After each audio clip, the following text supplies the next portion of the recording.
All right. Peace and blessings, everybody. It's April the 18th, the year 2019, and we have a very special guest on the line with us today.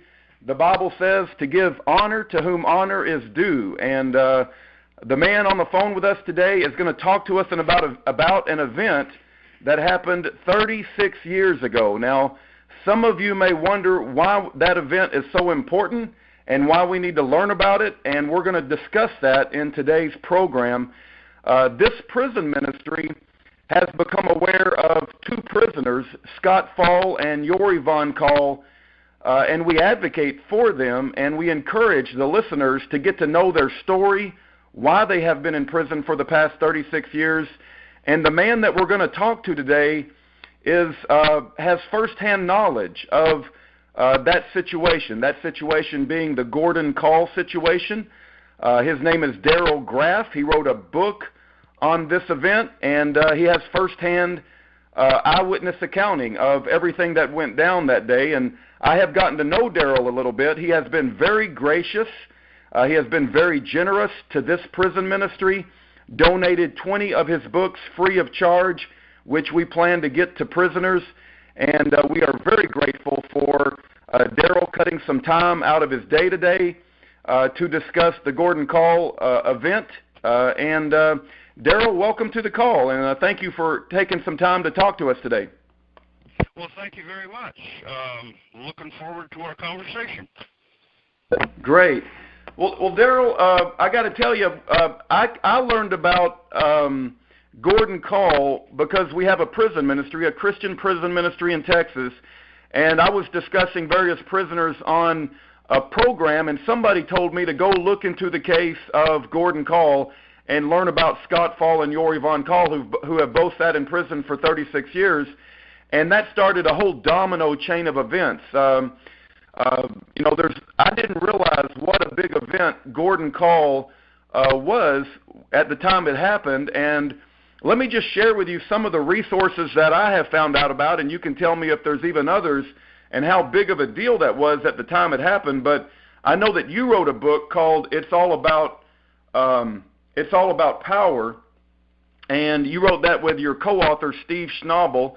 There was another book written by James Corcoran, which I don't necessarily agree with a lot of his bias. He compares, in the back cover of his book, he compares Gordon Kahl with Hitler.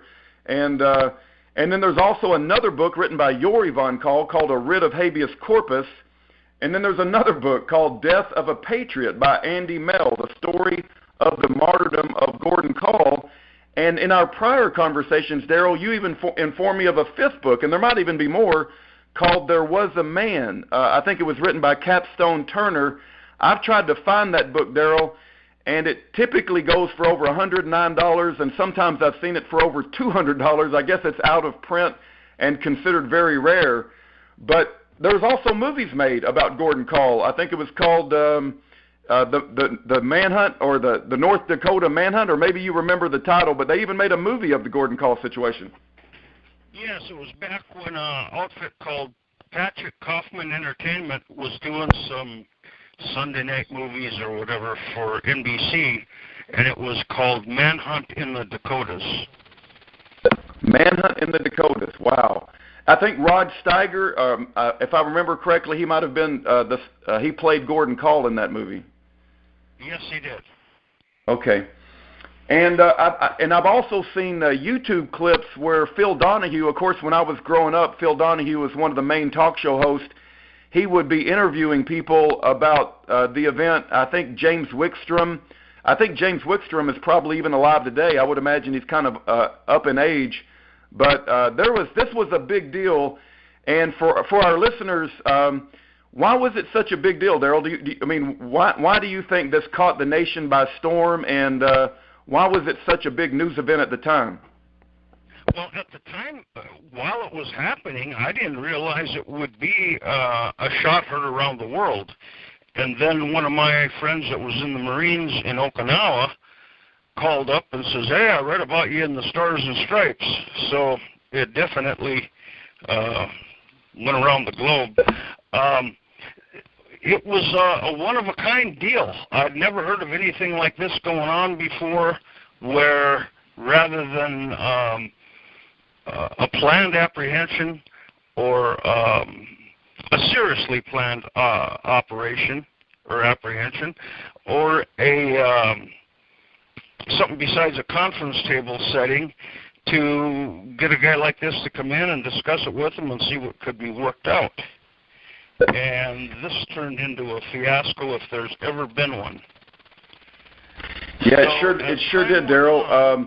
Maybe we should take a step back and just kind of give a little bit of context to what was going on at the time in 1983. And you were the police chief of, and again, I usually say Medina, but you've told me that it's okay to say Medina or Medina. You actually cover that in your book. And for people that are particular on pronunciation, is that true that it's okay to say it Medina or Medina, that it doesn't matter either way? Or yeah, either way is fine. Okay. Very good. Well, at the time that this went on, you were the police chief of Medina, North Dakota. And I got to tell you, our prison ministry has spoken up very harshly in some respects regarding the FBI and even the U.S. Marshals at times. But in getting to know you, there's a group called the Oath Keepers, and it sounds like you were a true peace officer in the manner of, say, Jack McLamb, where you were a part of the community. And if my understanding is correct, Darrell, a lot of the family farms back in 1983 were under a lot of financial pressure, and there were evictions, foreclosures, and things like that. And there was actually auctions where they were selling off the farmers' homes, and you were a police chief right in the middle of that. And can you tell us a little bit about like the nature of the time that you lived in back then, and kind of what was going on in the culture and the farming lifestyle? Absolutely. I was 27 years old at the time, so it wasn't that long before that I got out of high school. Most of my friends that had decided to stay around were helping out with their parents' farms or taking over their parents' farms, and it was like dominoes. Farm after farm after farm was falling into foreclosure, and some of these auction sales that the government had to pay back the Federal Land Bank or whoever was the lender, they would go as far as taking the children's toys and putting them on the auction block to get that money, and that's unconscionable to me. When a person in town has a job at a factory and that factory closes, there may be another opportunity for them, but at least they still live in their house until they get resettled or get a new job. And even if it's not the perfect job for them, at least they have a place to live. When the farm gets shut down, the house gets shut down too. So there were people that not only did they lose the farm that day, but they lost the house that day too. So it really put pressure on these people. There was a great deal of stress, and it wasn't far and few between situation. Like I said, it was like dominoes. It just one farm after another, and I was really concerned about, what are my friends going to do, and what about these people that have been farming for years and doing a good job, and all of a sudden they're out. And it was very disturbing to me that this was going on. So I didn't really have a handle on it at that point. I knew something was wrong, but I couldn't put my thumb on it. So we had a local doctor, Dr. Clarence Martin, who really paid attention to what government was doing and what they had done. And he had some meetings at his clinic to bring together the people that were having the stress situations, the people that were sick because of the stress. And Gordon Kahl showed up as a guest speaker along with his son and friend, and initially a guy from Nebraska, and they had what's called the Farmers Liberation Army, where they were trying to shut down sales or have penny auctions. They would go to an auction and bid pennies on everything, and that way the sale would just fold up and everybody would go home, and it sort of solved the problem for a while. And the guy that came in and did a lot of the speaking was Gordon Kahl, and I had not heard of him before, or that I know of. I hadn't known him before. People think he was from our community, but he wasn't. He was from 50 miles away, and 50 miles in North Dakota isn't that far. You know, when you drive 75 miles to see a movie sometimes, 50 miles isn't that far, but still, we didn't know the guy around here. The doctor did, but the rest of us didn't. So he comes in and he's telling us about why this stuff is going on. Basically, the Department of Agriculture gave the farmers just enough to fail. And that's the oldest trick in the book, starting with the Rockefellers and the Carnegies and so on. When they were in the late 1800s, early 1900s, when they were at their prime, that was the way they would fund businesses. They'd let somebody build a railroad, and then they couldn't make their complete payment, so that's how Rockefeller and some of them got big in a hurry. And unbeknownst to us in law enforcement, or as peace officers, which I like to say, I don't like to use the words law enforcement because it lets some of these bullies in that category think they're really tough now because they got a little power. But peace officers is what they all should be, where they get into a situation and try to de-escalate the situation and make it peaceful. And that was not the case we had going on here. On Thursday, the 10th of February, there was an all-points bulletin came across our state radio system, and it was describing the vehicle of one of the friends of Gordon Kahl, and it turns out that guy's wife had the car in town doing laundry. So this was a phony setup from the word go. And there's one of the marshals was ex-Navy intelligence. His name was Kahl Westfall, and Kahl was from Kentucky, so around here he got to be known as the Kentucky dumbass, because he's the guy that started this whole mess, and then when push come to shove, he claimed he fell through a slough, and I was there that night, and I do not remember his pants being wet from dropping through a slough. So, now, what was his name again, Darrell? Kahl Wigglesworth. Got it. Okay, very good. And Kahl was trying to blame me for calling in the federal marshals and then tipping off Kahl so we'd have a war in our community. And that is exactly 100% the opposite of what I was trying to do. I was trying to keep the soda and acid from getting together because I did not want trouble in our community. Unfortunately, there was a deputy sheriff that didn't care. He just thought, I'll help get Kahl and a chance to work with the feds, and we'll get him.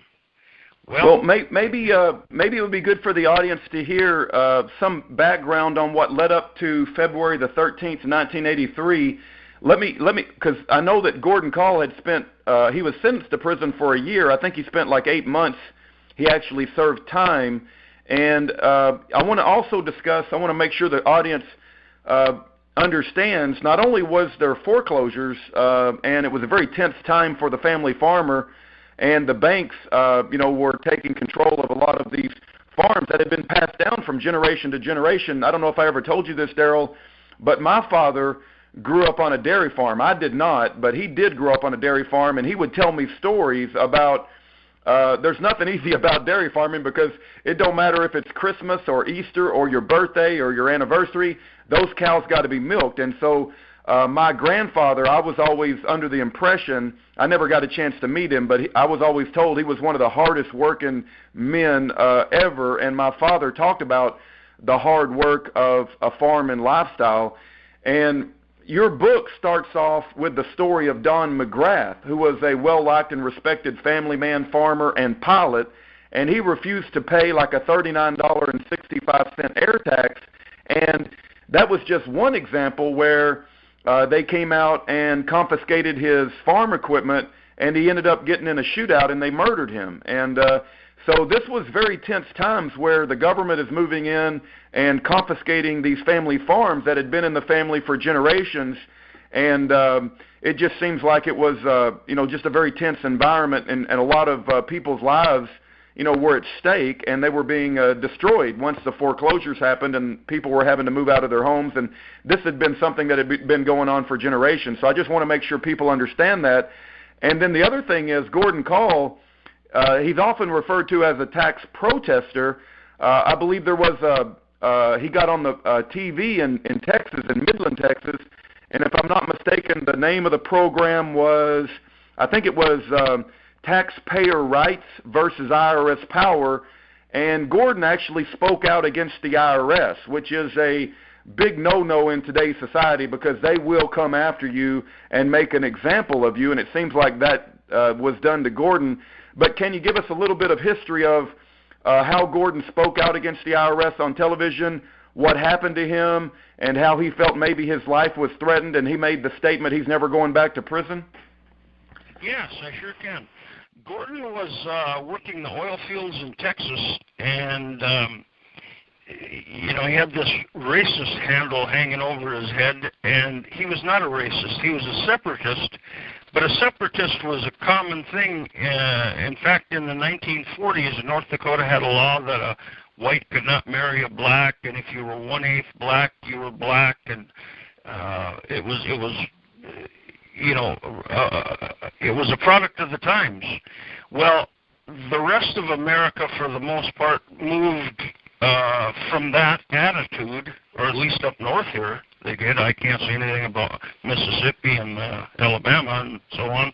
But up here, it was pretty much people are people. Well, Gordon kept with the old standings, not as far as discriminating against them, but his theory was when it comes to power, the black folks should not be leading the white folks. So in his groups, he kind of insisted that if there was going to be some structure of power, that it would be white people running the show. And again, that was obsolete here in North Dakota, but it may not have been obsolete in other states in the U.S. So while Gordon was in Texas working the oil fields, he made sure that every night before the Mexicans and the blacks went to bed that they got fed. And that ought to tell you a little bit about he wasn't such a racist. He was not a racist. He wanted them people to be healthy and comfortable and well-fed, where a true racist would have just said, forget about them. As long as my belly's full, that's their tough luck. Right.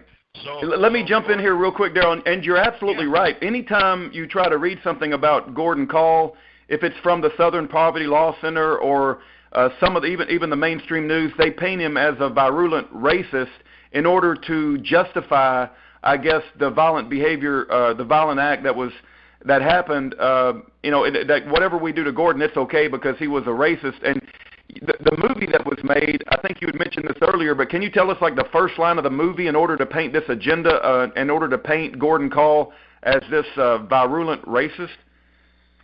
Yeah, the movie starts out. Now this is the NBC movie called Manhunt in the Dakotas, and I don't know how they got Dakotas out of it. The manhunt was in North Dakota, not the Dakotas, but that's typical.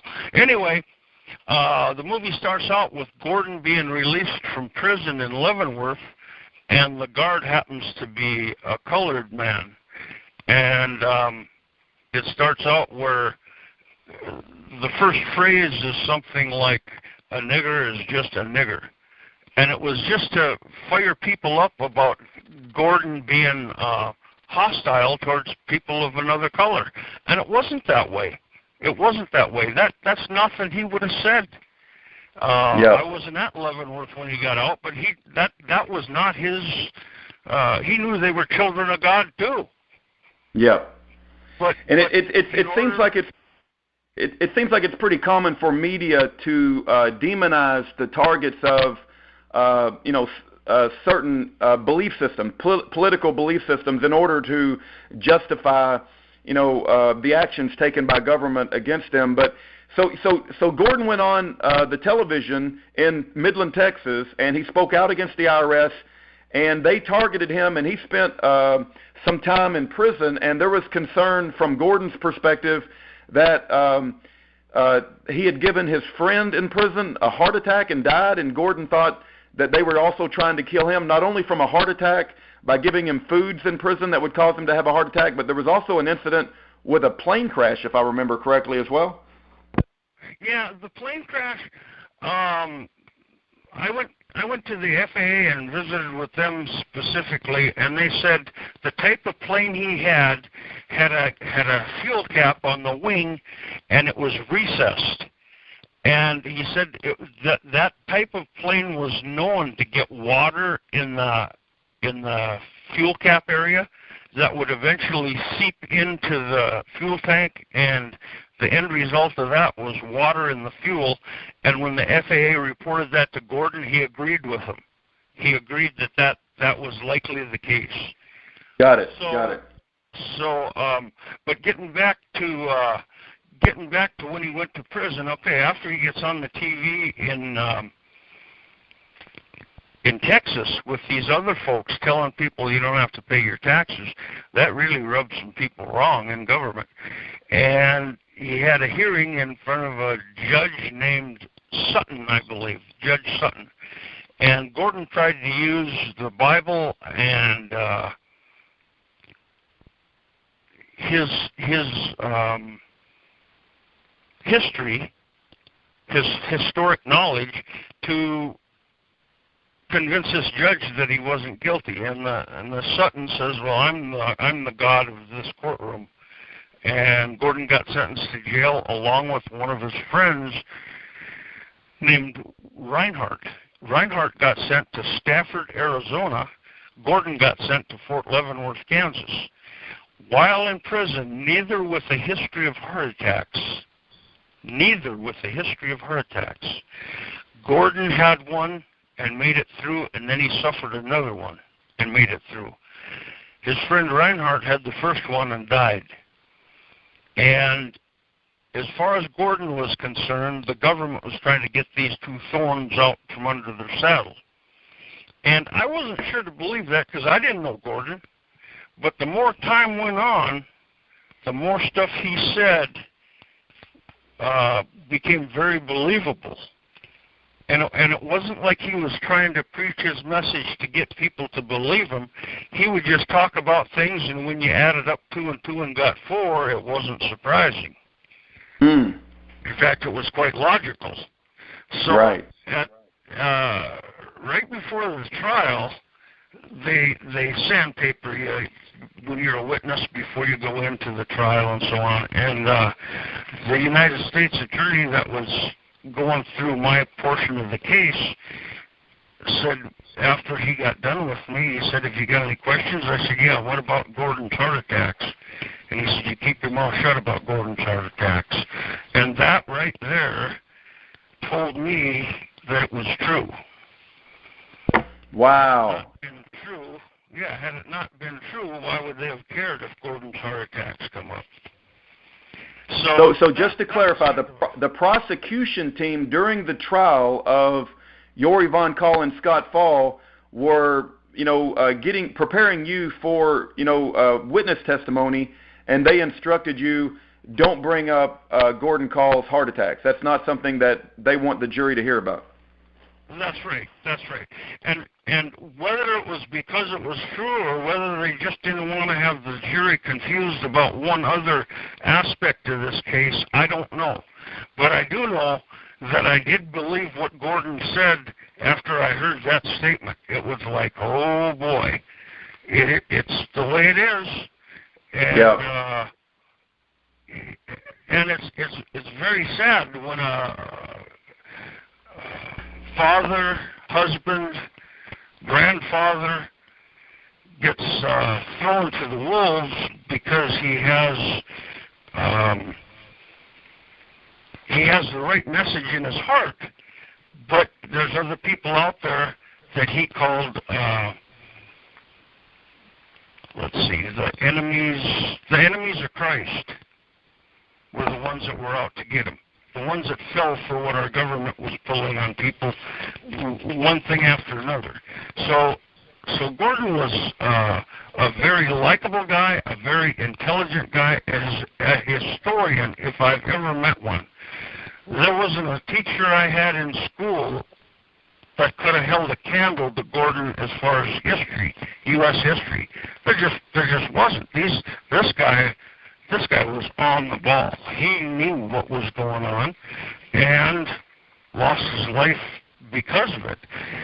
He had other people, it wasn't bringing their farms back, but it was at least letting them know what was going on. That this wasn't an accidental series of foreclosures, that this was orchestrated.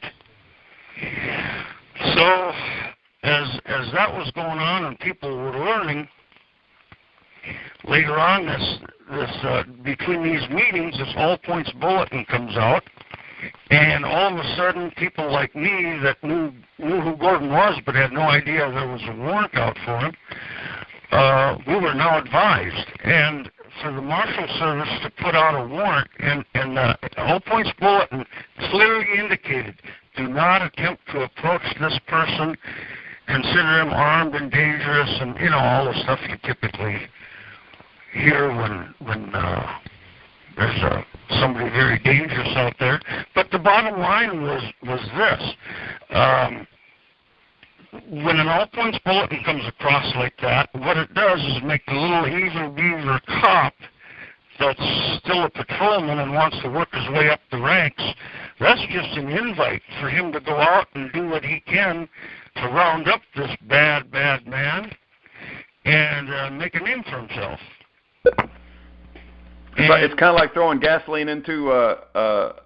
It seems like it's like trying to ignite a situation that doesn't need to be ignited. It's not. It's the opposite of trying to keep peace. Exactly. But before we get into the all points bulletin, and I definitely want to hear the details of that and what you think about that. But I think we've talked about Gordon being a farmer, a historian, very educated man. But he also had a decorated war record. Right? He served in World War II, right? And he was decorated with various medals, and he was just a recognized decorated war veteran. So it wasn't just like he was a farmer who was sick and tired of paying taxes and tired of the government. This man had served his country, and now they had put him in prison for speaking out against the IRS, and he was under the impression they were trying to kill him because they'd already killed his friend had died, and he was suspicious under the events that his friend had died. But is there anything about his war record that we should know? And it appears he was a crack shot with a gun. He knew his way around firearms, and it obviously that he must have loved his country enough to serve it in the military. Absolutely, he did. He joined up during the war, and I can't remember what year, but he was a tail gunner and then a pilot on, I believe, B-17. And he was a short guy, so he became a tail gunner. And that type of a plane is a tail dragger when they take off and land. So if you're in that little cubicle in the back of the plane, and that plane has problems taking off or landing, you're going to get smashed instantly. And he went through it anyway and did what he had to do, and wanted to be a good American and wanted to serve his country. he wound up with 2 silver stars, 2 bronze stars, I believe 2 purple hearts. Wow. And I'm not sure what all else, but that was at least, that was a pretty good start. The guy was actually a war hero. And wow. Yeah, that's quite a list of medals that you just listed off. One other thing I want to cover before we go into the All Points Bulletin and the events that led up to the shootout. Can you tell us a little bit about Posse Comitatus, and is that related to the militia in any way? And why did they make such a big deal about trying to tie Gordon Kahl to Posse Comitatus, and was he even a member of Posse Comitatus? And what can you tell us about Posse Comitatus?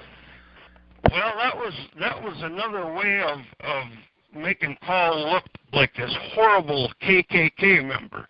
The Posse Comitatus was actually an act in our Constitution that allowed people from the ages of 15 to 45 to support their sheriff, to kind of be the eyes and ears for the sheriff and to go out and help round up criminals, whatever the case might be. A group took on this name out of the Constitution, and it was about power of the county. In fact, in English, I think Posse Comitatus means power of the county or power of the people. And it was to support your local sheriff, to forget about what the federal agents have to say and just support your locals. And that way, when you have local people, you have some control. If not that day, 4 years later on election time, if the guy turns out to be somebody that you can't afford to have in office, you get rid of him by vote and put in somebody else that will back the people. And Gordon was a member of the posse while he was in Texas, but he didn't agree with all the things that they stood for, so he backed out. He got rid of them. Well, that didn't really didn't make any difference, because when this stuff went off here in North Dakota, it became all Posse Comitatus. The news, who were fed by the federal agents, were convinced this was a Posse Comitatus strike, if you will, or the people were so bad because they were members of the Posse Comitatus, when in actuality, the Posse Comitatus was not a part of this situation whatsoever. It may have been mentioned, but it wasn't like somebody was starting a group of posse people. And this is what really rubs me about the news media picking up a ball and running with it without checking things out. You mentioned Phil Donahue was talking about the posse, and Dan Rather had it on his evening news, and it was really something. And if there was anybody in the airport that wanted to pop another one on Donahue, it would have been me. You know, I had no time for that guy. Anything to make everybody look bad from the area. Medina must be a bunch of tax protesters, and on and on. And the farm foreclosure issue never really got brought up in any of the news reports or in the newspaper reports. The common talk on the street didn't bring it up. This was about farm foreclosures, not about taxes. Gordon was a guy that showed up to do some speaking that did not pay his taxes. And there's a story behind that, too. And I want to get to it in a second. But anyway, the people here in our little community were called tax protesters. Even if they'd never even known a meeting was going on, they were automatically a tax protester. And we expected IRS coming in and going through everybody's records in town, but that didn't happen. So apparently the IRS knew the truth, that this was not about taxes. Now, when it come to Gordon Kahl, yes, it was about taxes, and yes, the warrant was for him not signing a probation form after a probation officer visited with him. He refused to sign this form, and that fired up the federal government that this guy was standing up to him. And one thing kind of led to another there, but I want to get to why Gordon would not pay his taxes. And there was news anchors that were doing opinions and editorials and so on, talking about here Gordon was in World War II, and if it wouldn't be for the taxes, he wouldn't have had ammo to shoot at the people he was against, and on and on and on. And they just tried to make him out to be the worst guy in the world. And, you know, before anybody ever gets assassinated, one of the first things that happens is there's a character assassination. And although this was after the fact, the government did not want people siding in with Gordon Kahl. So the big tax protester issue came up.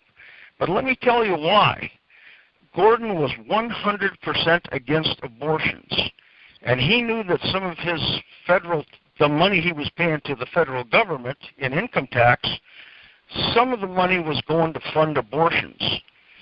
And he held his ground until he was assured his money would not be used for this Antichrist movement. He would not give one penny. And about a year after the case, or sometime after this shootout, the United States Supreme Court ruled that if due to serious religious beliefs, you do not pay your taxes, you don't have to pay your taxes. So apparently the Supreme Court got wind of this and woke up to the fact that it's just like Indians smoking peyote out on the prairie. You know, there's laws for the whole country, but depending on your religion, there are certain things you can do that are overlooked because they cut into the Constitution of the United States. And Gordon had this he loved children, and he could not see anybody aborting a child, and that was the main case. And there's people in this community was 520, now it's down to about 320. But there's people in this community that have no idea why Gordon was against income tax. And then there was a local girl in town here that was going to college in Jamestown, North Dakota, and her brother was one of my officers. And she was quite interested in the case, and she got to Jamestown back to college and asked her professor, where does the income tax money go? And the professor researched it and came back to her and said the only thing income tax does is pay the interest on our national debt. Well, why does America have an international debt? Who are these bankers, these international bankers that seem to put the squeeze on us through the Federal Reserve on a continuous basis? So really, we owe that money to ourselves. There should not be a federal debt. We bailed every other country out of every situation that I can remember, whether it's a hurricane or whether it's a war or whether it's that they got a bad dictator. You know, our government has been in there doing all kinds of things for all kinds of people, whether it's right or wrong. And then to have our taxes go to pay the interest on the national debt. What about these other countries that are getting the benefits? Why ain't they paying the interest on our national debt? Or why don't the Federal Reserve get shut down like Kennedy wanted to do, and we have our own money again, and that way we owe ourselves? So this was quite complex. And at the time, being 27 years old and not knowing a lot about what's going on in the world, I paid close attention to what Gordon was telling us, and as time went on, different things would come up in the United States. And I remember one night I turned on Fox News, and Lou Dobbs was on there, and the speech he came out with was almost like it was Gordon Kahl sitting there and telling the world what was going on. And I have the highest respect for Lou Dobbs because he don't care. He just says it the way it is. And he was talking about the international bankers and the crisis our country is in with the debt we owe, and on and on. And it was just wonderful to hear this from another person with a big name and a big audience. And it reassured me that what Gordon said wasn't a bunch of bunk. It was the way it is. And this had to be probably 5 to 10 years after Gordon's situation. But when Lou Dobbs starts talking about it, there's some credibility there. So it kept me thinking about all the things that Gordon said. And then this was the first, to my recollection, this was the first entanglement the federal government had coming to a little town and trying to round up a guy that they didn't agree with.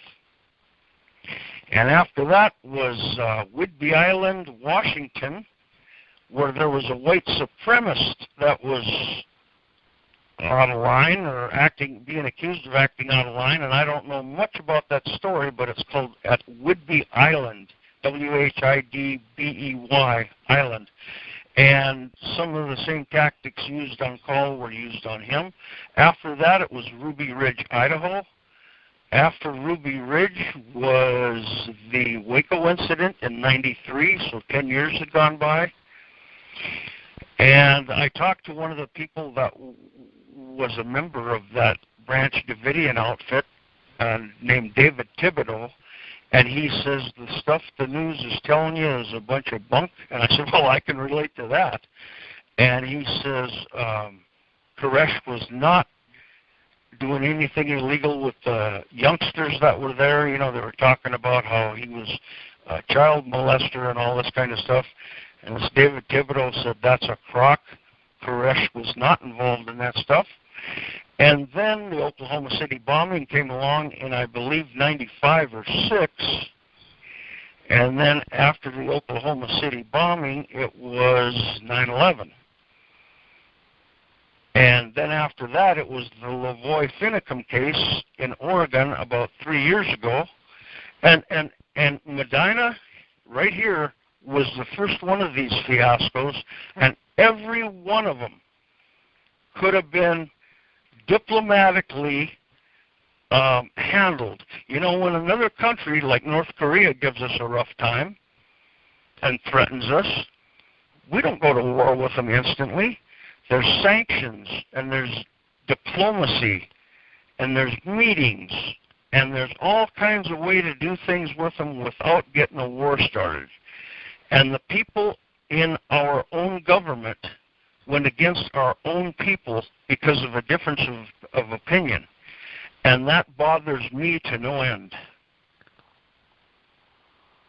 You know, you said an incredible amount of powerful discussion points there, Darrell, and a few things in response to what you just said, and it was so powerful, so profound.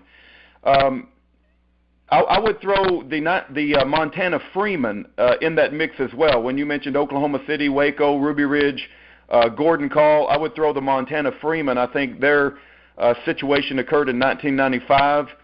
And the discussion point about the Federal Reserve, I often say and I often express the belief that the Bible says the love of money is the root of all evil, and that the Federal Reserve is the most evil institution on this planet, and that if Gordon Kahl was talking about, you know, the international debt and the international bankers, he's hitting the nail on the head as far as I am concerned, discussing the problems of this country and how to go about fixing those problems, and the fact that he stood up against the IRS.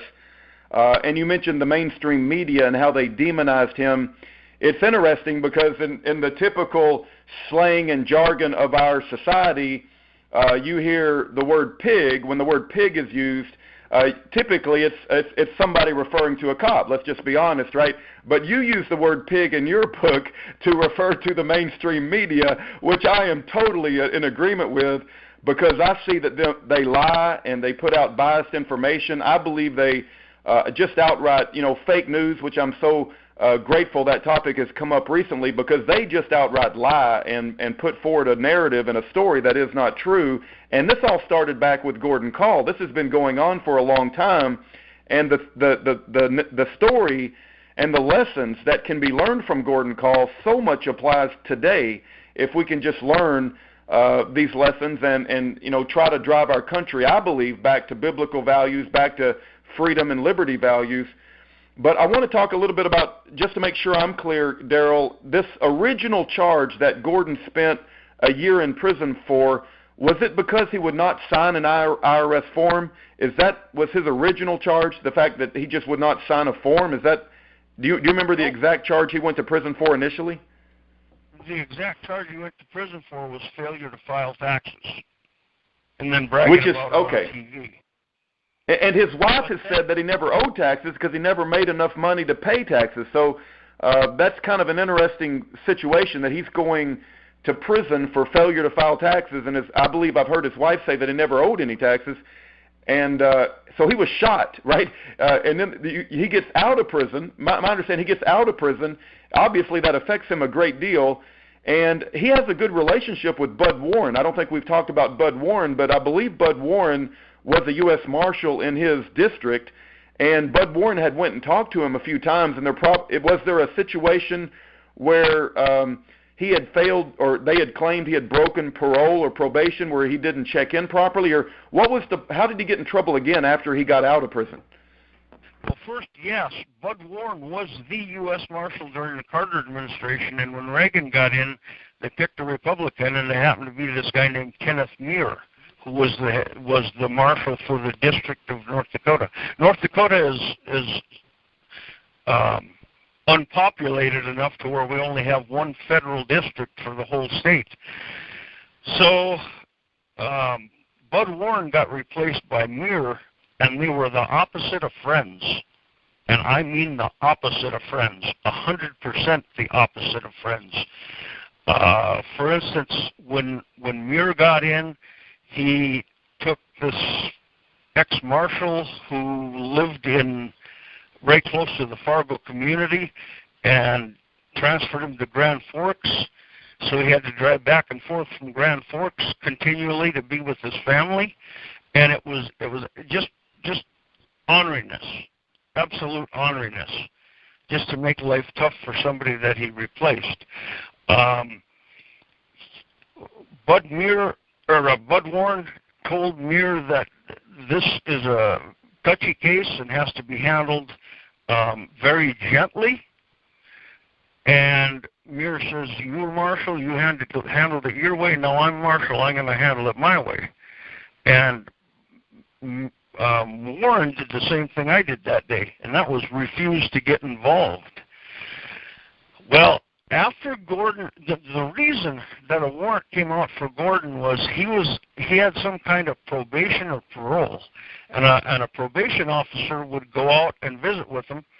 And for years, it was a guy named, the chief probation officer in North Dakota was a guy named John Noah, who was an absolute champion. In fact, he was an Olympic medal winner back in the 1930s for skiing. And just a prince of a man, a psychologist, and he could go deal with all these people. And if him or Bud Warren went out to the Kahl farm to see how Gordy was doing, they would get invited in for dinner. That's the rapport they had. Well, then the District of North Dakota changed their boundaries as far as which parole officer would handle which part of the state. And a guy named James Halloran, I believe. I haven't looked this up for a long time, but he became the probation officer that worked out of the Bismarck office. Bismarck is 200 miles from Fargo, so instead of John Noah continuing to go out and see Gordon, this other guy gets he gets handed the Gordon file, and he goes out there. But before he goes, he gets all pumped up by federal marshals that are saying, "Oh, look out! This guy's going to kill you. He's dangerous. He's ruthless." And they apparently forgot to tell him that if you go get along with the guy, he'll invite you in for lunch. So here's this guy who's scared to death of going to Gordon's, and he goes to Gordon, and apparently he didn't use the right diplomacy because Gordon wouldn't sign the form that the probation officer had visited with him, and that got things stirred up. It went back to Bismarck. It got announced at, I believe it was Judge Sutton's office down in Midland or that area, and Sutton put out an arrest warrant for him. And then it was widely known through the Marshal Service that this guy was very, very dangerous if he wasn't handled properly. So a guy named Jim Plomey, the deputy director of the U.S. Marshal Service, sends out a notice to the Marshal Service saying, "Leave this guy alone. It's a small thing, and he can be very dangerous, and there's no sense us losing anybody over this Mickey Mouse little project." It was a misdemeanor, right? It was a misdemeanor charge. Yes. It was like not paying your parking tickets. Yeah. Wow. Now, Gordon had his mind made up. He is not going to prison ever again because he figured that they would kill him this time because they tried twice last time and his friend got killed, and he figured if they ever get him behind prison walls again, he's going to wind up dead. So he says he'll never go back. Now, having been a peace officer, that I've heard that story before from, bums and lowlifes and typical criminals. "Oh, I'll never go back, I'll never go back." But in Gordon's case, this was a North Dakota farmer. And when they say something, you better open your ears because they mean it. For instance, if it's a storm coming and a young calf needs to be put in a barn and he's stubborn and don't want to go, that farmer will say, "If it's the last thing I ever do, that calf is going in that barn." And even if that farmer has to pick up that calf and haul him in the barn, that calf is going in that barn. Well, when you're dealing with North Dakota farmers, that's what you're up against. They're not necessarily ready to do what you want done just because you said you want it done. They mean business because that's how they've grown up and that's how they operate their farms.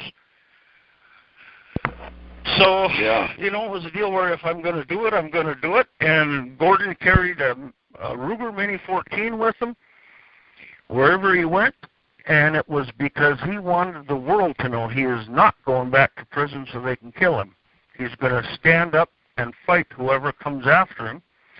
And I knew that, and I knew why. I knew that at that time I still didn't know if the heart attack story was true, but and it didn't make any difference what I thought. It's what Gordon was thinking is what was dangerous. So whether I believed Gordon in that story or not, the bottom line is Gordon believed that story. And it turns out, as I stated earlier, when the U.S. attorney told me not to bring that up in court, it gave me the answer I was looking for, that it obviously was a true story. So there's a lot of tentacles to this story, and it took us 2 years to write the book. First of all, we're not authors by trade; we were peace officers, and to get all the entanglements of this story straightened out, so many things happened in such a short time. It was one of the biggest projects I've taken on in my life to co-author that book. And there was a lot of stuff I was carrying around in my head and my heart that were completely tearing me apart from 1983 until 1999 when our book got published. So there was 16 years of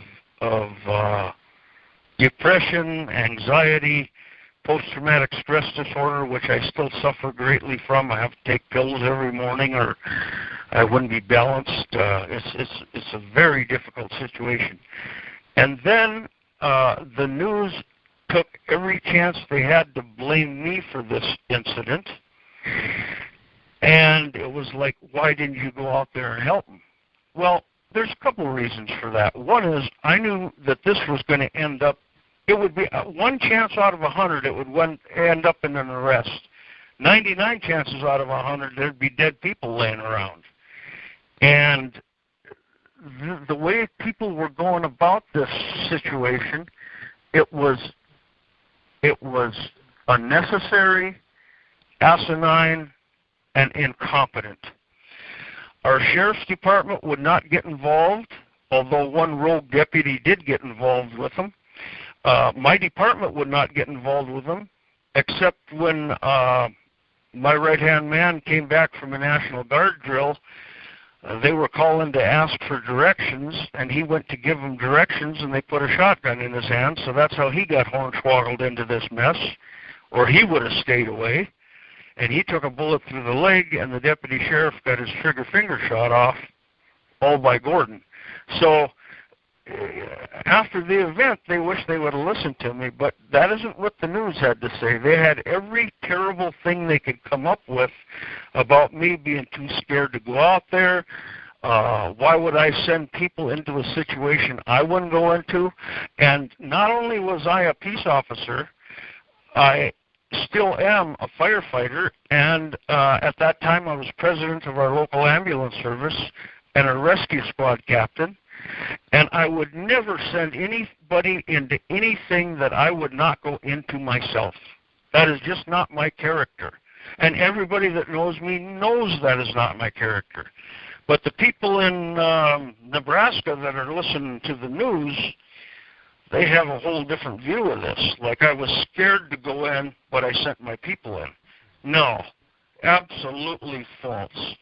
And when I hear Donald Trump talking about the fake news, I can relate to him 100%. They will say and do whatever they want. And once you ring a bell, how do you unring it?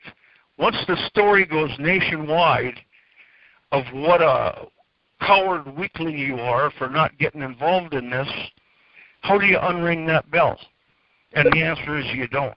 You try by writing a book and by getting on talk shows like you have, but it doesn't unring that bell. So I've relied on time to help, but I just got some hate mail on Facebook the other day that calls me a coward and all kinds of stuff that I can't even repeat on this program, and it's devastating when you do what's good, right, and honest, and be completely criticized for it. The other thing was the United States Attorney says when the news comes, keep your mouth shut about what you know and what you saw, which is typical. During an investigation, you don't want to spill your guts to the public as far as what's going on. So I listened to him and said, okay, I can live with that. And a reporter from a TV station in Fargo came to my house and left the message. She asked if I was home, and she got the answer that I wasn't, and she said, you have him call me at my hotel room, and if he doesn't, we're going to make him look bad. So you can bet I was on the phone as soon as I got that message to avoid any other conflicts that may arise. The second reason I didn't want to go out to the shootout was this.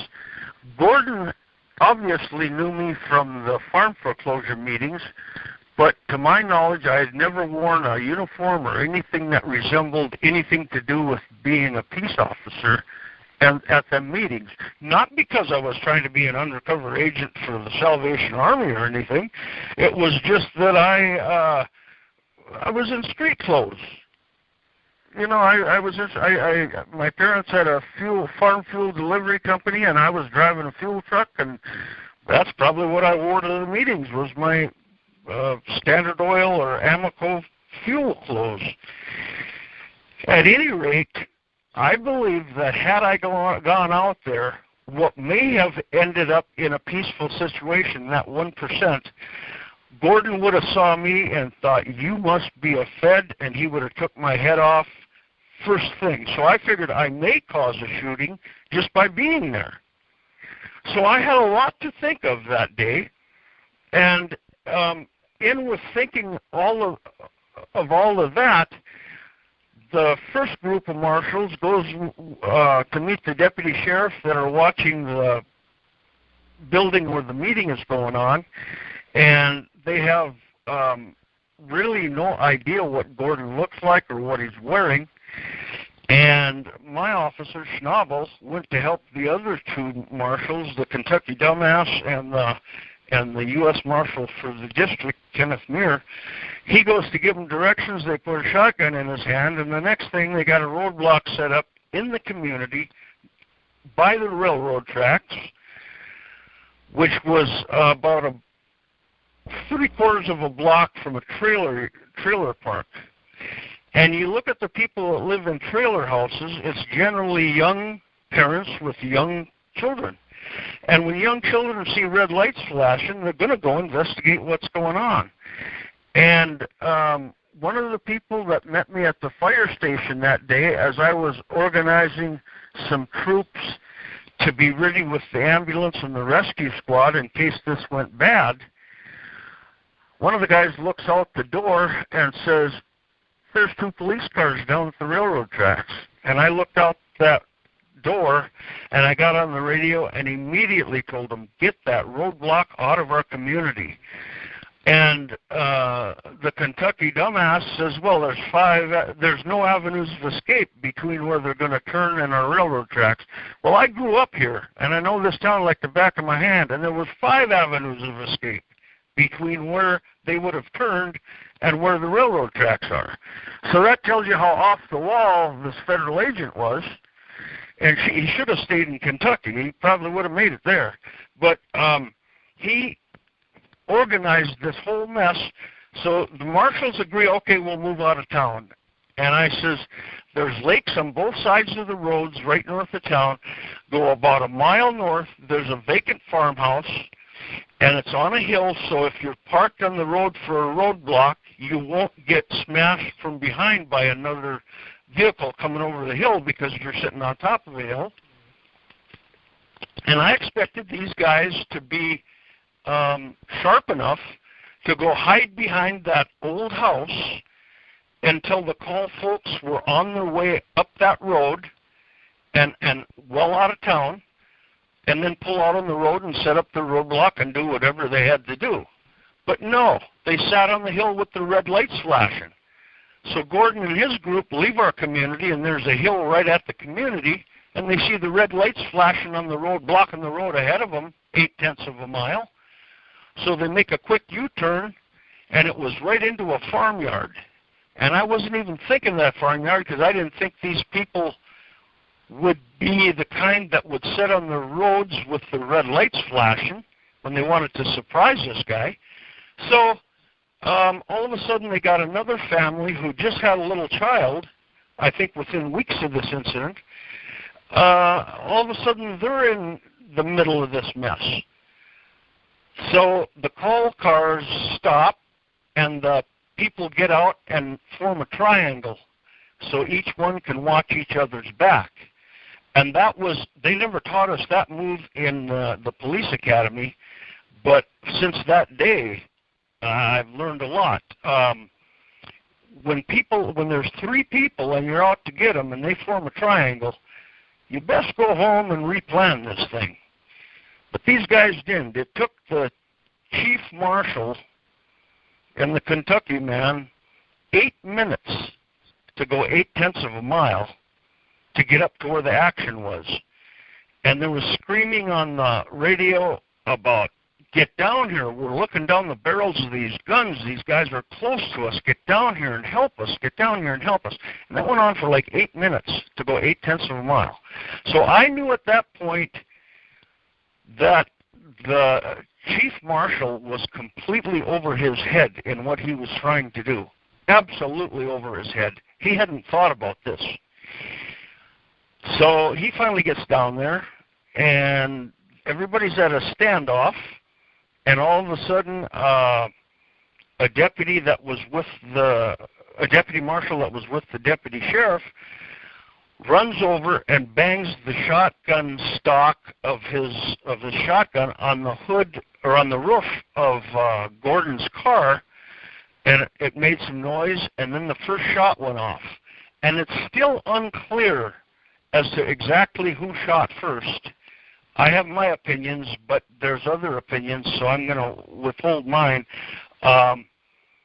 the first shot goes off, and it was like a couple second delay, and maybe a 5-second delay. It was like boom, and then although I wasn't right at that specific area, my right-hand man told me what he heard then was, who shot? Who shot? Who shot?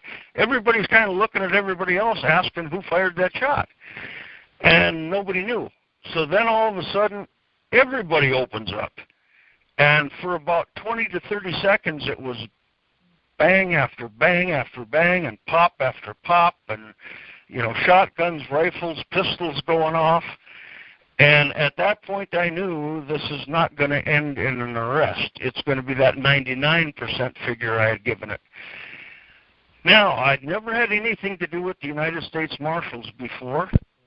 Didn't know what their level of competency was. And I realize now their methods are quite improved. But at that time, these people were paper pushers and making about enough money to be on food stamps. So the quality wasn't quite where it could have been, and I expected the marshals to operate like the FBI would have.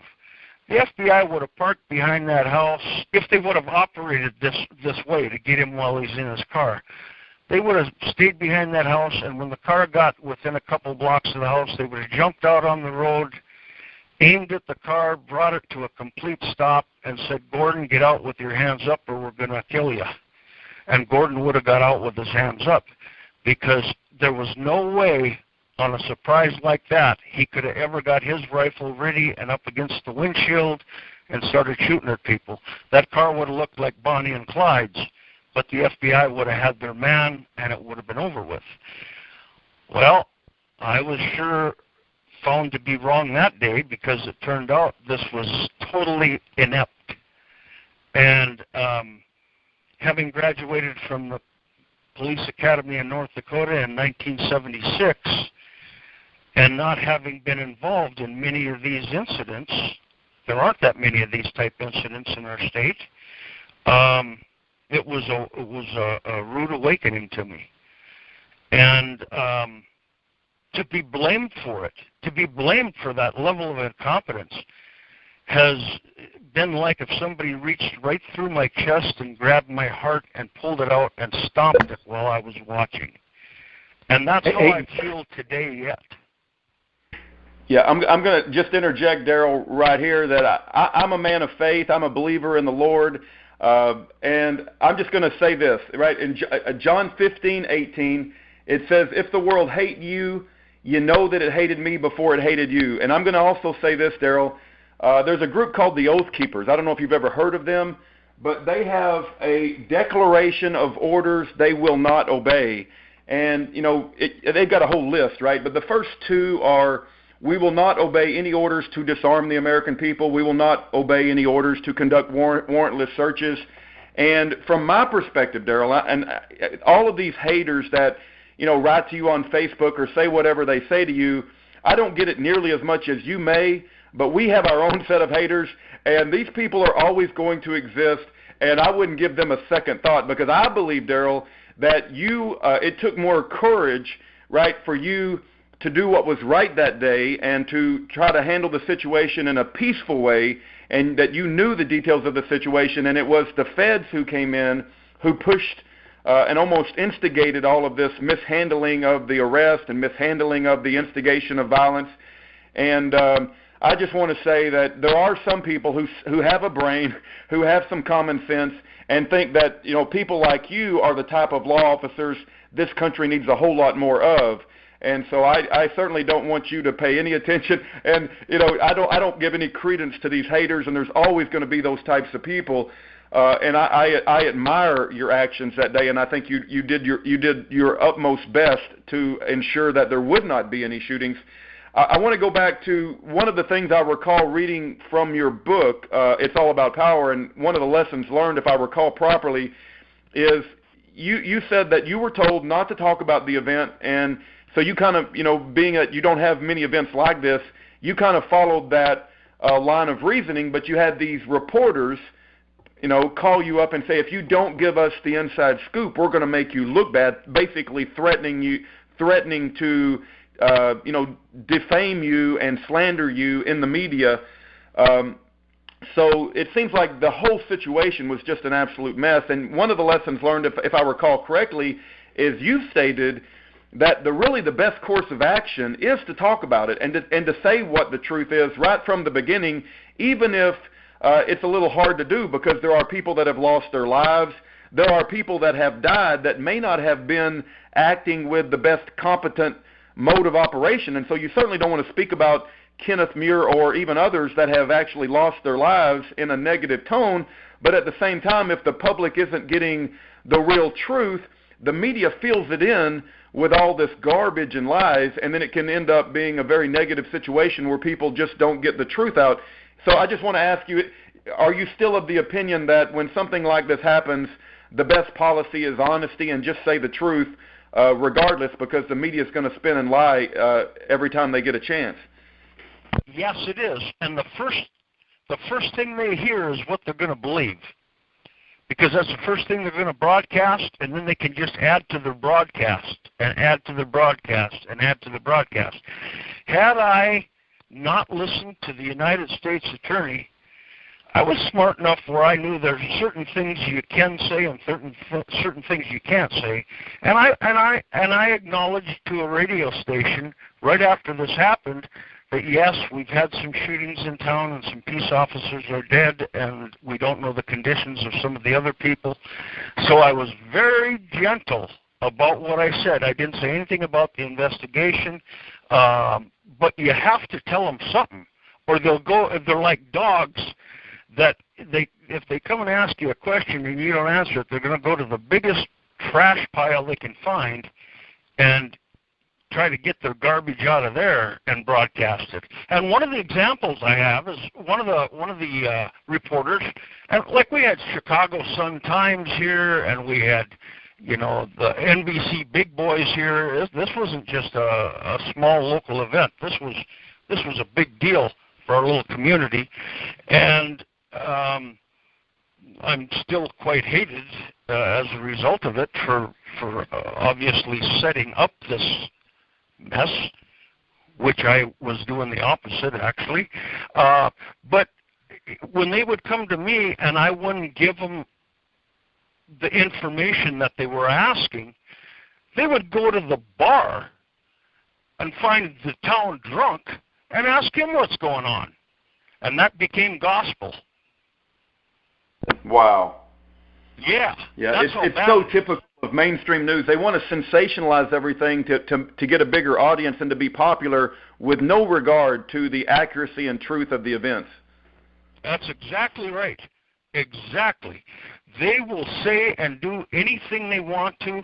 They have a habit of making bad people look good and good people look bad. And I'm going to go back to our president again. The stuff that man has done for our country and not even draw a salary, and then to have to put up with these mainstream media people and the talk shows at like 11 o'clock at night. I haven't watched them since probably Johnny Carson, because he was the only guy that was worth listening to. And these people have absolutely tried to destroy our president through their power of the media. And it's absolutely horrible. Give the guy a chance. A week before he got into office, or 2 weeks before he got into office, he had arrows flying at him from every direction. How would anybody on this listening program like to get a new job, and before they even take it, have all the criticism dumped on them that they possibly can, rather than let them in there a couple of weeks and let them get used to their job and then evaluate how they're doing and what they agree with and don't agree with? But that's how unfair things are. And I'm about plumb full of it. I've had my share of it and had 36 years of this.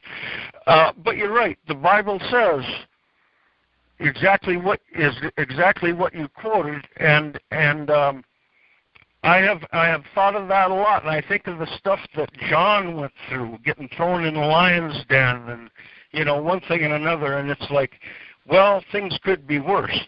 And I'd like to forget about it, but what happens is, like I said, the other night there was stuff on Facebook where somebody was hating me for what I absolutely did not do. And so I try to walk away from this 36 years ago, but the people still have a thorn under their saddle, and they want to make life miserable for me. I tried to get jobs at various places, and because my name hit the news, I wasn't a very good candidate for any job. Anytime I'd write Medina Police Department on my job application or resume, that was almost like saying, turn around and leave. You know, it was like the employer saying, turn around and leave, we don't want you here. So it's been a real heavy mantle, and there's times where I've wanted to get violent with people, but because of the medication I'm on, I'm able to maintain somewhat of a balance. But there are places if I'm not a real small guy. I'm not a big guy, but I'm not small. I'm about 5'11" and a couple hundred. And I've been known to arrest people pretty much no matter what size they were. They came with me either from off the ground or else they came with me peacefully. And that was only on a few occasions, but the public here knows that's what happens. So they won't say anything in front of me. They wait till I'm gone and then put the knife in my back, and I hear about it a couple of days later. Because if I did hear somebody putting the knife in my back within earshot, I would put the claw on them until their face turned the color of the people that died out there. And then give them an opportunity to take it back. You know, I got to tell you, I admire your actions, and I believe there are a lot of people that are thinking, cognitive, reasonable people that would pick up the book that you wrote and read it and understand the details and the circumstances that would totally agree with your course of action. And I realize that when the full force of the federal government comes against a situation, they will use all aspects of the media. There's lots of tools in their tool bag, and for people to say that this happened 36 years ago, I think if I recall properly, you were actually involved in speaking with law enforcement to try to help the Bundys. I believe the FBI murdered Lavoy Finicum. They tried to make Cliven Bundy out to be a racist because he had made a comment, which I don't believe he's a racist, but they try to paint a picture to justify how they treat the Bundys. And can you tell us a little bit about how you tried to use what knowledge you had gained in the Gordon Kahl situation to talk with law enforcement on how to deal with the Bundys? And is it your opinion that the lessons learned and how to deal with these types of situations, it doesn't always have to end in violence, and it doesn't always have to end with somebody dead? Well, that's exactly right. Even SWAT teams will go and try to, they'll surround a place and they'll try to talk a child molesting drug dealer out of an apartment building before they go in and riddle them. Here's a real criminal who's hurting people and causing the deaths of people, and it's like they'll try sanctions or diplomacy or meetings, whatever it takes, negotiations. I'll use that word, negotiations. And here they'll take this worthless person and try to heal all the wounds and make things happen the right way. Yet, in this case, it was almost like they wanted these people dead. And as a result, when the first Bundy case came up and someone as far as New Hampshire, an ex-Marine, went down there to help ward off the federales on their Bureau of Land Management issues, I was so proud of that guy and thought this is what America needs, is people to not overtake our government, but to put them in their place and let them know that, hey, we're the masters, you're the servants. And a couple of years later, these people had this fire get away from them up in Oregon, and the the Bundys wound up there, and I could see that this was going to turn into a three-ring circus like I had. So I called for the United States Attorney, and they said, well, he's not in, but you can leave a phone message. And I said, okay, I'll do that, but I don't expect a call back, because you know how it is when you try to talk to important people, they never call you back. It's just one of the lessons of life. I put in a call to this guy named Bill Williams, the U.S. Attorney for the District of Oregon. About a half hour later, and I told Bill Williams, look me up on Google and look up the book, It's All About Power, on Google, and you may want to talk to me. And about a half hour later, my phone rang, and I was shocked as I could possibly be, because it was Bill Williams. And I visited with him, and he seemed like one of the best prosecuting attorneys that I could ever imagine to visit with. I understand that he had been a Portland peace officer prior to him becoming a U.S. attorney. And he agreed. I said, what you need is to round up the heads of these groups and get them to come in and sit around a conference table with you and discuss what's going on, what's fair, what's unfair, and try to reach some resolution. Because I said the body bag ain't necessarily going to contain some of the people you're after. It could contain some law enforcement officers, like what happened out here. And he was absolutely receptive, a champ of a man. I'd like to meet him in person someday. Just an absolute champion. And it wasn't him that set up the roadblock where Finicum got killed, although there was some FBI agents involved. It was the witch that runs the state, a governor, and I can't remember her name, but she said this is coming to an end, and she put her state police out on the road, and of course the FBI was there to back them. And it might have been Kate Brown. Was it Kate Brown, Darrell? I believe so, yes. Okay. Wicked Witch of the West.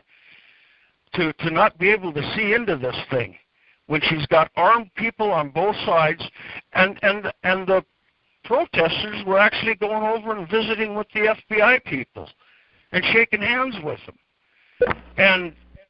And that should have been the start of a good relationship where things were going to wind up ending peacefully. But nope. The Wicked Witch of the West has to send some of her troopers down there, and some of these troopers are just anxious to squeeze that trigger, especially when they find somebody that stands up against our government, because they believe in more government and less God. And I'm of the opposite nature. I believe in more God and less government. Amen. I've never heard it put like that. Amen to that. Well, I wanted to write to Trump and say he ought to get bumper stickers like that in big letters that says more God, and in small letters under it that says less government, because that's the way he feels too. And if America would wake up one morning and all feel that way, we'd get a change. Yes. And it wouldn't be just Trump trying to beat his head against the wall trying to change what's going on. It would be some of our lame duck congressmen and senators that should be taken out behind the hill and dealt with. They would probably wake up to the fact. Some of them wouldn't. Some of them are just beyond repair.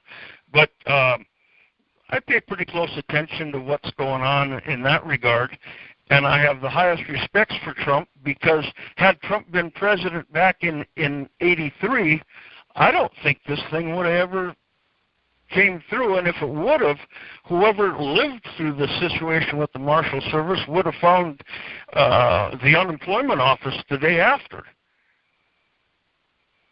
Yeah. Instead, 2 weeks after, our mayor calls us in, all four of us on the department. He calls us in without a hearing, without any evidence, without a chance to explain. He fires all of us. And that really added fuel to the fire, because 2 weeks I was just kind of starting to get back to, I can't really say normal, but at least I was headed that direction. And then to get fired, and then I had been a firefighter for the Army years before that, And the fire chief I had moved to Seattle, and my phone rings, and here's my fire chief from Seattle on the other line saying, "Hey, I read your name in the paper today. You got fired as police chief in Medina." And I said, yeah, I did. So that got a hold. AP got a hold of that, and that just put more tar and feathers on me. I got to tell you, Darrell, it's just absolutely incredible, the ripple effect of this event. And because we're in a prison ministry, we see a lot of these ripples. Not only are you fired, your life is affected, your entire police department, not just you, they all lose their jobs. And then, of course, Scott Fall has been in prison 36 years, along with Yori. We talked about the Bundys. I know Jerry DeLoomis, Todd Engel, and Greg Burleson. They all three of those men supported the Bundys during their situation, and all three of those men are currently in prison even today. And then Gordon Kahl's wife, I don't want to forget her, she had to go through a jury trial. The prosecution and the federal government wanted to put Gordon Kahl's wife, who's Joan Kahl. Anybody that's seen pictures of her or seen video of her, she seems like the most sweetest, nicest, kindest, gentlest soul ever. They charged her with murder and wanted to put her in prison, but she won the jury trial, thank God, and she did not have to go to prison. But it just seems like the ripple effect of these events, when the federal government gets involved and people lose their jobs, people go to prison, people get killed, and it didn't have to be that way. And I love how your book has a section, and I hope I'm recalling it correctly. I believe it was your book, but you have a section about, lessons learned and, what can we learn from this in order to do better going forward, so that we don't have to have, all of these negative events where all this fallout. But Darrell, I feel like I've really pushed my welcome with you, because we've gone like nearly an hour and a half, and I told you it would be an hour. Do you want to? Is there anything that I might have missed, or maybe we can even pick up next week sometime and continue on? I think parts of the story we did not cover is the Ginter home in Arkansas, where they eventually killed Gordon Kahl, and as well as another sheriff, I believe, was killed.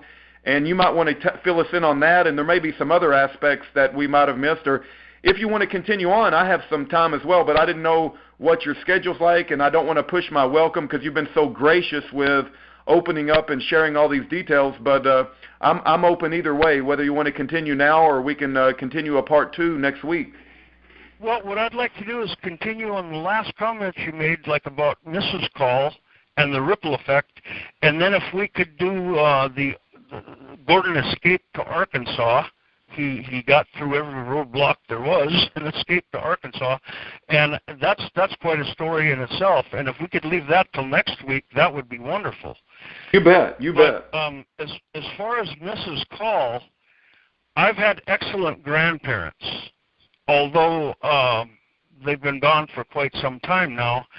But Mrs. Kahl is the grandmother of all grandmothers.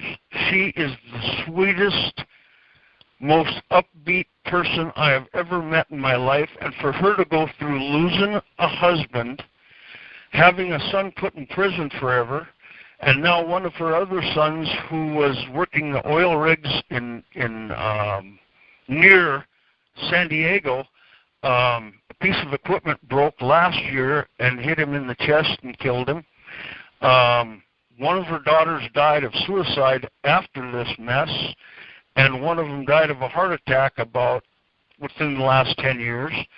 And that poor woman is, when I do go where she's at to see her, which is about once a year, she lights up like a Christmas tree. She's just so happy that somebody honest is coming to say hello to her. And she's just a wonderful person. The theory was, from some of the defense attorneys outside this case while it was going on, that they put Mrs. Kahl on trial because the jury is going to have some sympathy.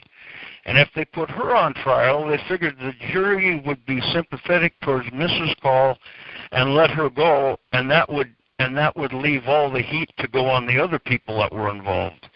Well, I talked to Mrs. Kahl's attorney several years after the trial, like about 10 years after the trial, and I asked him about that. I said, was she kind of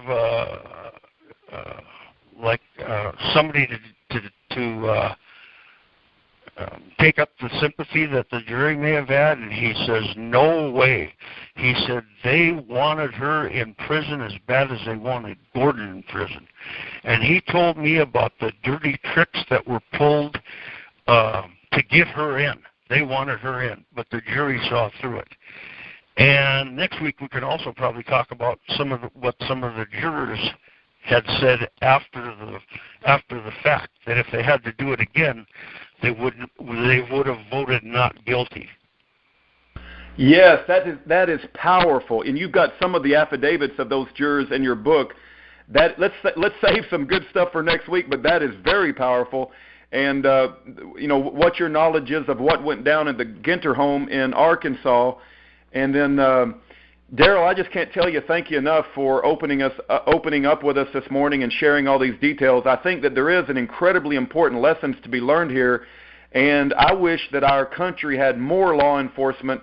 I call them law enforcement. I use the wrong word. I wish that our country had more peace officers like you that had your attitude about this sort of situation, and I believe we would have a better country. And I do pray that people read your book. I've collected a whole lot of information, Darrell, on the Gordon Kahl situation since we advocate for both Scott Fall and Yori Von Kahl. And most people want to sell books, right? Most people are in this because they're motivated and they want to sell their book. But I can say that you donated 20 for free, and I am very grateful for that, as well as I believe your book was an absolute necessity because there was such a void of truthful, unbiased information out there that somebody had to sit down and write something of the actual events that happened, as opposed to calling Gordon Kahl a racist, Hitler-like figure who deserved everything that happened to him, that we can actually get to the truth of the events. And I do encourage everybody to read your book that has an incredible accounting from eyewitnesses, and you were there. And Darrell, if anybody wants to reach out to you or contact you, what's the best way for them to do that? Is your information on the back of the book, or? Yeah, but the book has been out since '99, and there's a current place where the book can be ordered. But if somebody wants to contact me by email, it's GRAF, my last name, and I'm pretty stuck into the fire service. I'm 63 years old, and I just hit my 50th anniversary of being in the fire service. Wow! Congratulations on 50 years. Yeah, 50 years. I didn't think I'd make it past 40. Not in the fire service, but lifetime. I thought I'd die before I was 40. The way life was treating me, but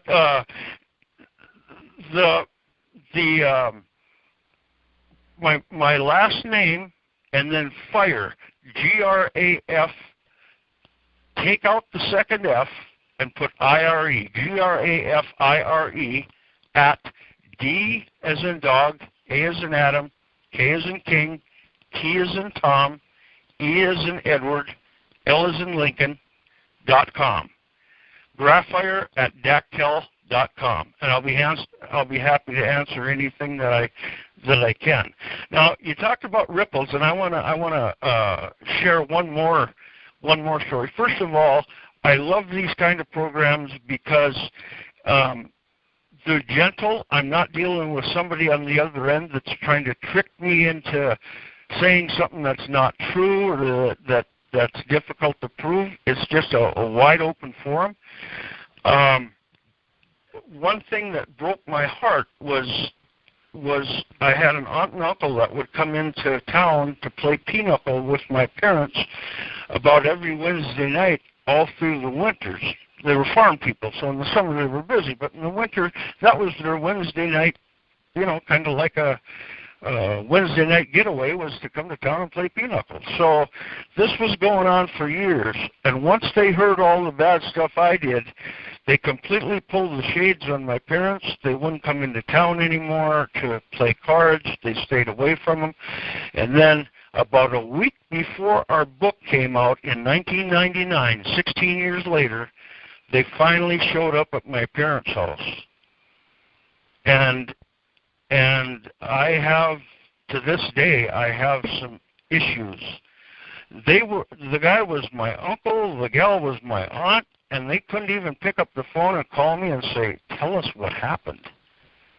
They had to believe the gossip, rumors, news, innuendo, the federal side of the story. Another one was the FBI came to my house and said, we have unturned every stone, and your actions were absolutely perfect. And I says, can you tell that to the news to get them off my back? And they said, no, because of the families of the dead marshals. Wow. So at least the FBI knows and understands, and I appreciate that, and I think very highly, well, until this last election, I thought very highly of the FBI. Now I'm having some doubts. When they get the criminals, when they get the criminals running the chicken coop, the foxes running the chicken coop, that's a problem. Yes, I hope they get it straightened out so they can regain their stamina and confidence of the American people. But that's not going to happen. Did you know Officer Jack McLam? Was he someone that you met and had conversations with? Yes, I did. When I had talked with him on the phone a few times, and I had talked to him when he went to help solve the Ruby Ridge case. Him and a guy named Bo Greitz basically got that situation settled for the government. And when another movie came out that was a movie shown on the big screen called Death and Taxes, actually the producer of the movie and Jack McLam were at my house for a meal. So I got to know Jack very well, and in one of his Aid and Abet magazines, he put in a very nice complimentary story about how Bud Warren and I lost our careers because we did what was right. And as far as the federal government coming in to do stuff, I think they'd be much better off to call the local sheriff or the local police chief and say, hey, we got a problem with this guy, and you probably know him, and if you do, you know how to handle him. Why don't you round him up and either bring him down here, or we'll come out to your jail and get him, or work something out with him. Maybe we won't have to do anything if you can work something out with him. And so many problems would be solved rather than have a goon squad come in loaded for bear after somebody is accused of something that they don't even have real evidence on. Like there was a couple in California where the SWAT team busts into their house and holds them at gunpoint and blames them for stuff they hadn't done, or the federales going to the wrong address and holding people at gunpoint and so on. That would be a lot less apt to happen if local law enforcement was the leader. Amen. No, I think you're giving some very wise words from a man of experience. One of the quotes that I often say from Jack McLam, and it's right on the top of our website, is Tyranny cannot come to the door of any American unless it comes in uniform. If police officers and soldiers will not enforce tyranny, it will never be enforced. And when we find somebody like Jack McLam, like you, that has the experience, I think we need to listen to what you have to say. And I wish that people would reach out to you and gain some of this knowledge that you've collected over your lifetime with Gordon Kahl and being involved in the peace officer profession. Because a lot of times people like me, I had an uncle that was a Dallas police officer for 30 years, so I was raised a little bit around that, but I don't have any police officer experience. But for you that has lived that and have had that experience, I don't want to fall into the trap of broad brushing all of police officers in one stroke. And I realize there are the Officer Jack McLams, there are the Darrell Grafs of the world, and that as a member of the public, I'm obligated to support you guys because you guys are trying to do what's right, and we need to support you guys when we find you. Unfortunately, I'm seeing a lot of situations where SWAT teams are used and police lethal force when I don't think it's necessary. And so we got to stand up against that when we see it. But Darrell, it's been just a wealth of information. I look forward to maybe picking this up next week. And I'm glad you gave your email address for people that want to contact you. And I do recommend that people buy and look at your book, because I believe it has a good accounting and it has lessons learned that we can apply even today. And I thank you from the bottom of my heart. You really can't know how much I am so grateful for your generosity and your openness to discussing what's going on. So we are praying for whistleblowers in law enforcement and peace officers profession. And I'll let you have the last word, and then we'll pick up next week. And anything you care to say in closing, Darrell? Yeah, it used to be about 95% peace officers and 5% law enforcement, and now it's about the opposite. And all you got to do is turn on your TV and watch Cops Live or one of them cop shows. They always seem to wind up in a chase, and then by the time they get where they're going, there's about 10 other cops helping them. Well, I was in a little different situation. When I called for backup, I had about a half-hour wait, and that makes you into a diplomat. There was a guy that I pulled over one time for reckless driving as he sandblasted my car as he was doing cookies on a gravel parking lot, and I pulled up there, and it was my private car, and he just sandblasted it, and I got out and pulled him out of his car and went to put the cuffs on him for reckless driving, which is a misdemeanor, and I went to snap the cuffs, and his wrists were so big that the cuff wouldn't fit around. And I go, well, I've got a quick choice to make. Either I can stand here and let this guy pulverize me, or I can be nice to him. And I said, I can get that car polished up and stuff. It'll be okay. I think we'll go to a $40 exhibition driving instead of a $500 reckless driving situation here. And that guy says, Graf, if you ever need help, call on me and I will do whatever I can for you. So there is some merit to being a peace officer. And we just don't see it enough. We see these guys that want to, A, get the money from the taxpayer that's maybe speeding a little or made a little mistake, and B, get a felony on them so they can take their guns away. And I am against both. Law enforcement should not be out there to collect taxes from people because they're already being taxed enough. Now, that don't mean if somebody's really got it coming that they shouldn't get it. Don't get me wrong. But when it's some little mistake that basically pulling over and visiting with them about it can correct it, why not do that? And let this poor individual go home. And, again, I had to wait a half hour for backup when I needed help. And if these people that are in the law enforcement uniforms now would have to wait a half hour, their attitude would change a lot. They would be gentle and kind and still be able to get their job done. And there's always going to be the idiot in the bunch, that they're going to have to, not in the peace officer end of it, but a criminal. There's always going to be an idiot in the bunch where they have to use a little force or do a little something extra. But that's bound to happen. Americans are not all made with the same wavelengths in their head, and that's part of the game. But again, if they had to wait a half hour for backup, you'd see a lot of changes in a big hurry. Amen. You don't often hear a lot of talk like that, Darrell, and so I just can't tell you how much I appreciate it. Next week, I'll call you again, sir. We'll get on the schedule. We'll get on your schedule. And for people that are listening to this in the meantime, you've got Darrell's email address. You've got my email address. And email us a list of questions for Darrell. And you're a very transparent man.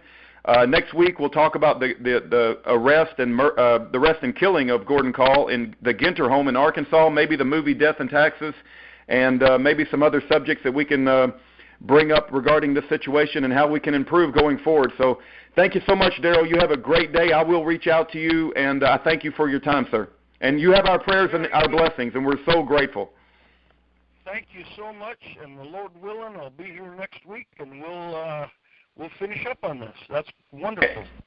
Amen. And I forgot to mention civil asset forfeiture. Maybe we'll discuss a little bit about that and your discussion about collecting taxes for the city. There's so much to talk about. God bless you, Darrell. Thank you so much, and we'll talk to you next week, and our prayers are with you, sir. Thank you so much. Thank you okay, so bye-bye. much. And I really am looking forward to next week. Great. Me too, Darrell. God bless you.